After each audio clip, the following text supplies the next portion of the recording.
So the word will go to Professor Onnis from the University of Cagliari, in where she is a scientific advisor in Confucius Institute, and she will talk about the diplomatic tensions in the Belt and Road.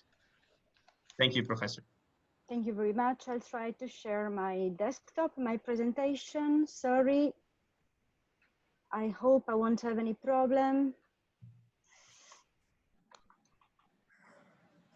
First of all, I would like also to thank the organizers for inviting me at this interesting initiative that I accepted with a really great pleasure. And I would also like to underline the fact that I'm not an expert in law. I'm a political scientist, and I'm a professor of contemporary China. Can you hear me? Yeah, we can see everything and we can hear you well. Thank you. Okay, thank you. So I'm not a specialist in law. I'm a professor in contemporary China and a professor in international politics of Asia. I taught also for a couple of years Chinese language, so my point of view is going to be a little bit different. And as to my topic, I'm supposed to talk about the tensions arising around the Belt and Road Initiative. But before doing that, I'm going to introduce the Belt and Road Initiative to the audience. And I'm going to insert this project in a more broad vision. I'll try to explain the spirit that animates the New Silk Road Initiative, or the OBOR, the One Belt, One Road, or the Belt and Road Initiative. And then I'll focus on the different kind of tensions, mainly diplomatic tensions, that emerged around this initiative. So because I don't have so much time, I apologize in advance for the superficiality of some passages. So the New Silk Road. The New Silk Road was announced in 2013, and it is an essential part of Xi Jinping's vision, which can be summed up in the slogan China Dream of turning China into a global geopolitical powerhouse by 2049, on the occasion of the centenary of the People's Republic of China. Actually, the China Dream implies the rejuvenation of the Chinese nation, to be reached through the achievement of two centenary goals by 2021 and 2049, respectively, the centenary of the Chinese Communist Party and the PRC. The first goal is to build a moderately prosperous society in all respects, while the second one is to build a modern socialist country that is prosperous, strong, democratic, culturally advanced, and harmonious. That's why, since its inception, it has emerged as President Xi Jinping's signature foreign policy initiative, and has been referred as the project of the century, and as such has been included in the party constitution and also in the People's Republic of China's constitution. It is not of any secondary importance that this project has been included in the constitution of the party, because it means that the party has invested a huge political capital in this initiative. That is its credibility.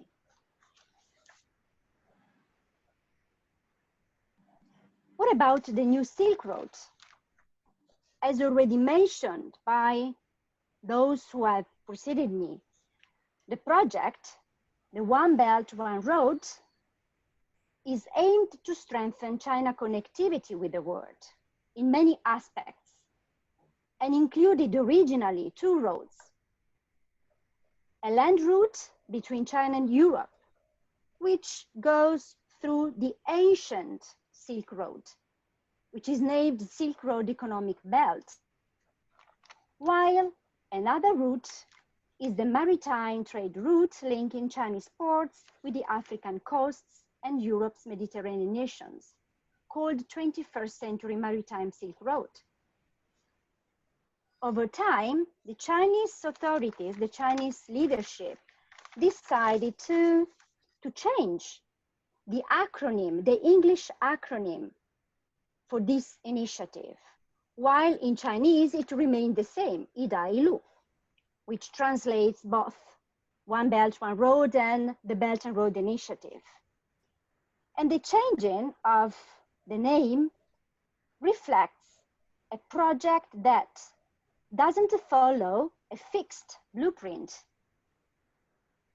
but is continuously updated depending on the identification, for instance, of new routes and or the launching of new projects. And that's how the Arctic became officially part of this initiative at the beginning of 2018, with the publication of a white paper dedicated to the region. And that's how a new road is in the making, directed to the South Pacific. Talking about numbers, something have already been said. So I'm just going to concentrate on the fact that as of October 2019, the initiative touched 138 countries. I'm talking about those countries that signed Memorandum of Understanding. And a block of 4.6 billion people with a combined GDP of almost $30 trillion. So it's really a huge and impressive and massive initiatives that combines new and old projects. In China, there are some precedents which date back to the 2000s. This initiative covers an expansive geographic scope and includes efforts to strengthen hard infrastructure, soft infrastructure, and cultural ties.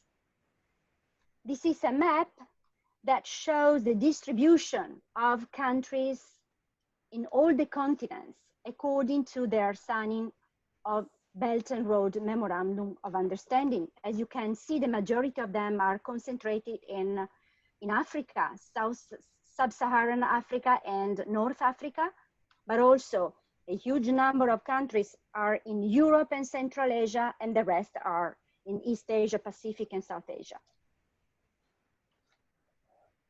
Talking about the spirit of this initiative, this is a very important aspect which fits perfectly with the focus of this conference. One of the major features of this initiative is that it is intended to be as open as inclusive as possible, apparently involving few, if any, requirements or restrictions, and to exist in cooperation with and not against other international development initiatives. Interestingly, many Chinese sources use the metaphor of a symphony to describe the Chinese approach in this project. That excludes a solo effort by China alone and involves rather the participation of many other countries.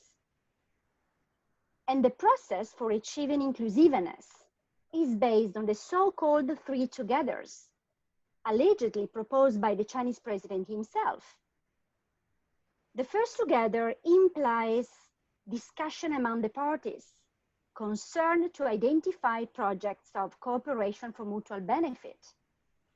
The second is working together to realize the projects on the basis of common interests.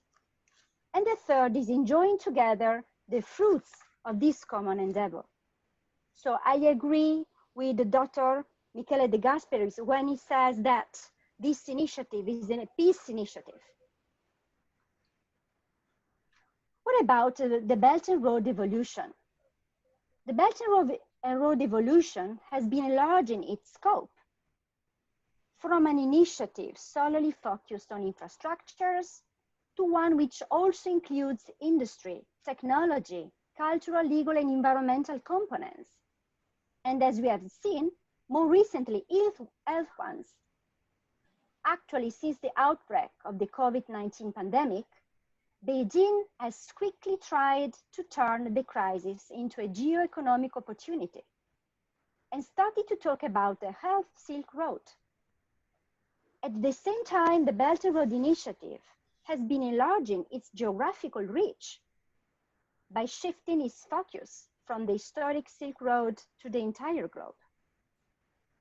At the same time, the Chinese leaders have been setting increasingly ambitious goals for this initiative, from economic development to constructing a community of shared destiny for all mankind. This concept fits perfectly into the inclusive spirit of the initiative just mentioned before.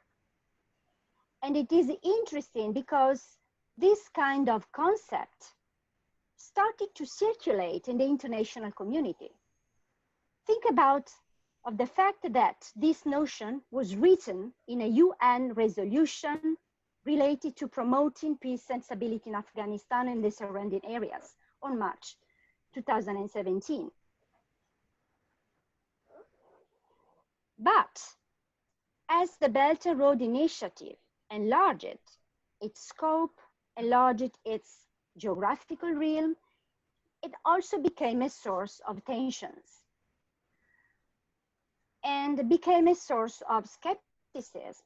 Actually, skepticism has grown not only in the West, but also in China's neighborhoods, since many countries started to doubt the stated objectives of the initiative and reflect on the real goals of Beijing.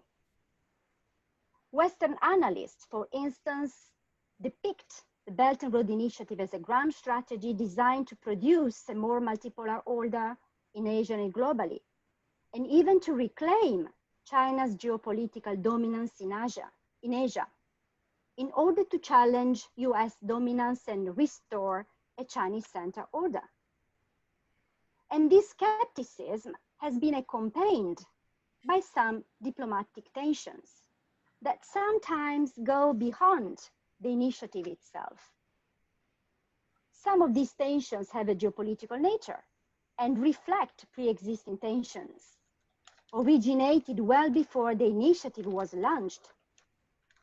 Others are specifically related to the main essence of the Belt and Road Initiative, namely China's financing and building infrastructures in developing countries, and the problems related to the so-called debt trap and the alleged debt trap diplomacy used by China, as well as the lack of respect for international standards. In the next 3 slides, I'm just going to show you some diplomatic tensions emerged in Asia, in Europe, and in Africa. For instance, in this slide, I'm going to show you very briefly the tensions emerged between India and China for the China-Pakistan Economic Corridor, one of the 6 corridors spanning Asia and Europe. Actually, India contests this corridor because it passes through Pakistan-occupied Kashmir.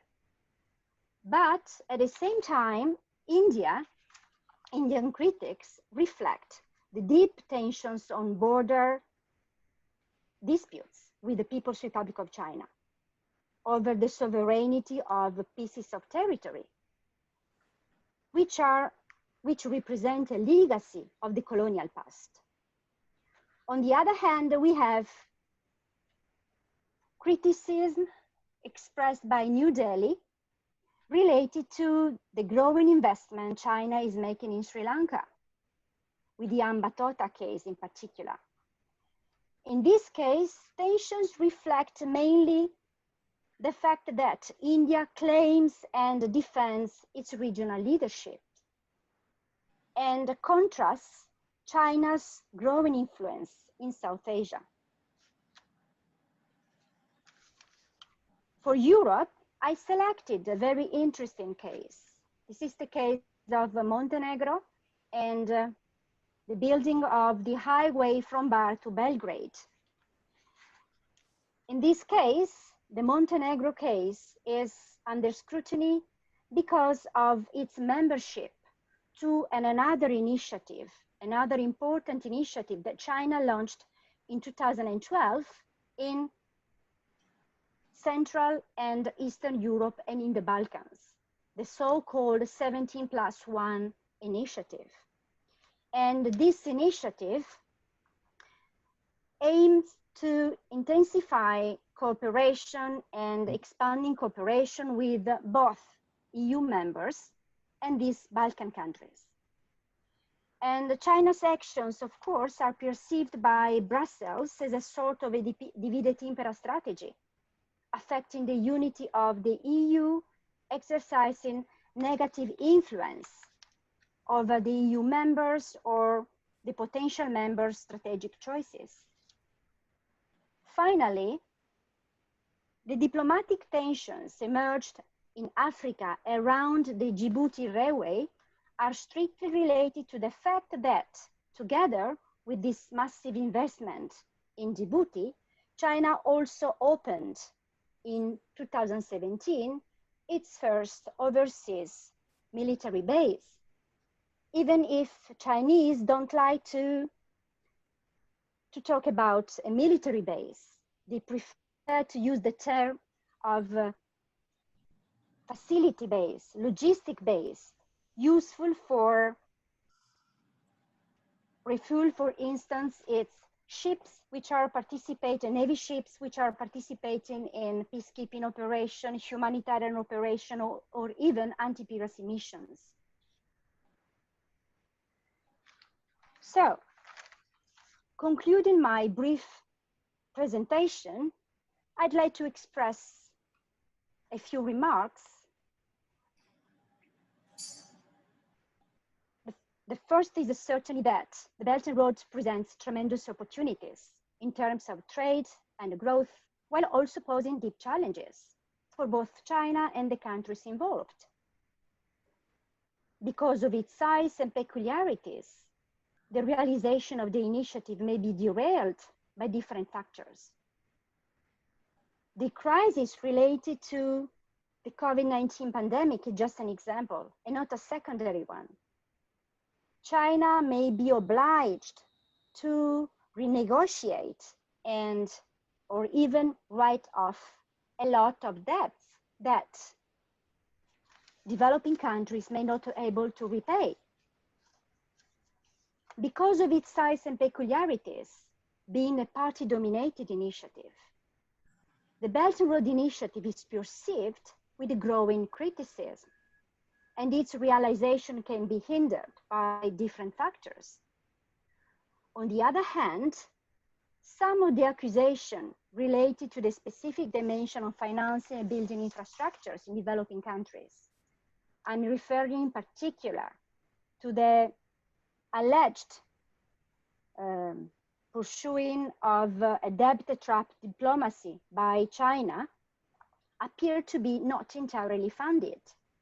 There are very interesting scholars, specifically Sri Lankan scholars, that demonstrated that the fact that Sri Lanka was obliged at the end of December 2017 to formally hand over the Hambantota port to China on a 90 years lease, just the role of China was just minimal, because the Hambantota loans accounted only for a tiny share of Sri Lanka overall debt. And most importantly, only 10% of it was owned by China. So I'd like to conclude by stating that it's true that the Belt and Road Initiative presents also challenges, and at the same time, it presents a lot of opportunities. And at the same time, some of the accusations related to specific dimensions of financing and building infrastructure, so to the Chinese approach, appear to be not entirely founded. I finished my intervention, and I thank you very much for your attention. Thanks. Thank you, Professor Onnis.